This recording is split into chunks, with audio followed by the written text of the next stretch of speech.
ABN Indian kitchen channel ని subscribe చేసి notifications కోసం బెల్ బటన్ నొక్కండి.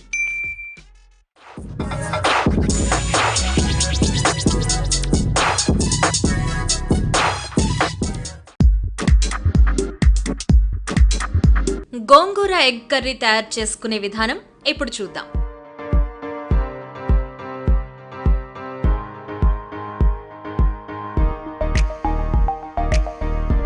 పెనంలో నూనె వేడి చేసి పచ్చిమిరపకాయ ముక్కలు,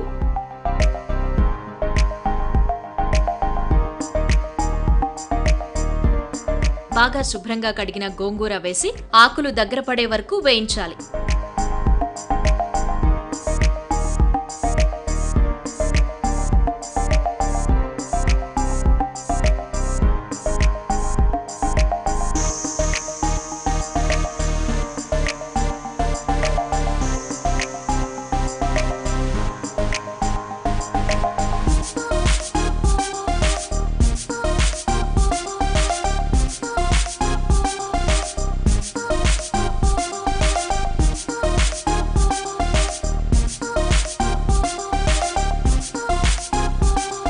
స్టవ్ కట్టేసి కాసేపు చల్లారనిచ్చి మిక్సీలో వేసి పేస్ట్ చేసుకోవాలి.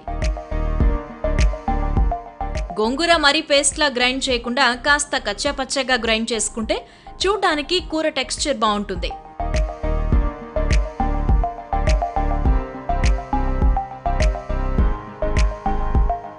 తర్వాత కడాయిలో నూనె వేడి చేసి యాలకులు, లవంగాలు, దాల్చిన చెక్క,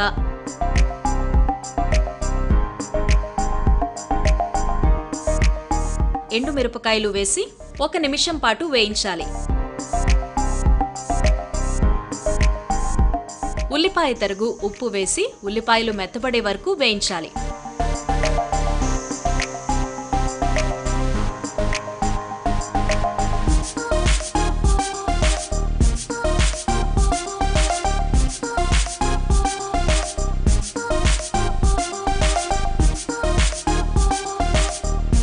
పసుపు, అల్లం వెల్లుల్లి పేస్ట్ కూడా వేసి పచ్చివాసన పోయే వరకు వేయించాలి.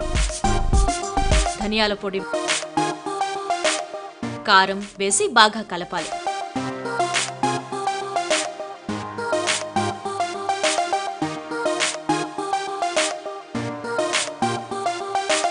ఉడికించి పెట్టుకున్న కోడిగుడ్లు వేసి ఒకసారి కలిపి సన్నని సెగ మీద 3 నుంచి 5 నిమిషాలు వేయించాలి.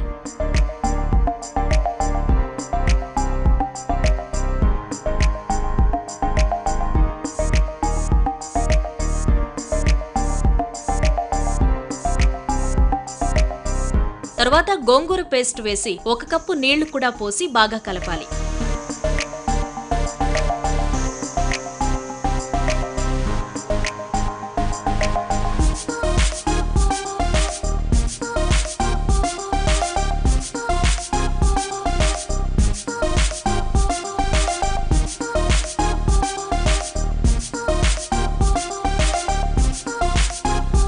కూర దగ్గర పడే వరకు లేదా నూనె పైకి తేలే వరకు ఉడికించి స్టవ్ కట్టేసుకోవాలి.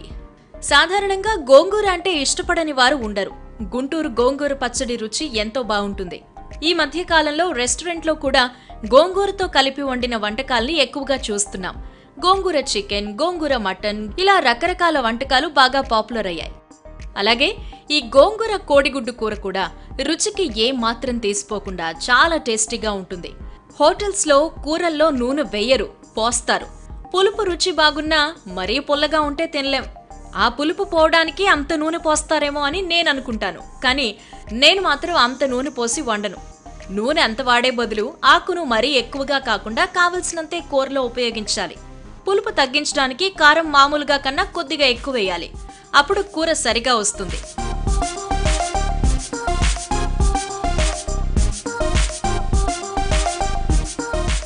గోంగూరలో ఐరన్ పుష్కలంగా ఉంటుంది. ఉడికించిన గుడ్లలో కూడా చాలా పోషక విలువలు ఉంటాయి. వీలైనప్పుడల్లా అందరూ ఈ కాంబినేషన్ వండుకోవడం మంచిది. పిల్లలకి లంచ్ బాక్స్ లో ఈ కూరని చేసి పెట్టారంటే హ్యాపీగా తింటారు.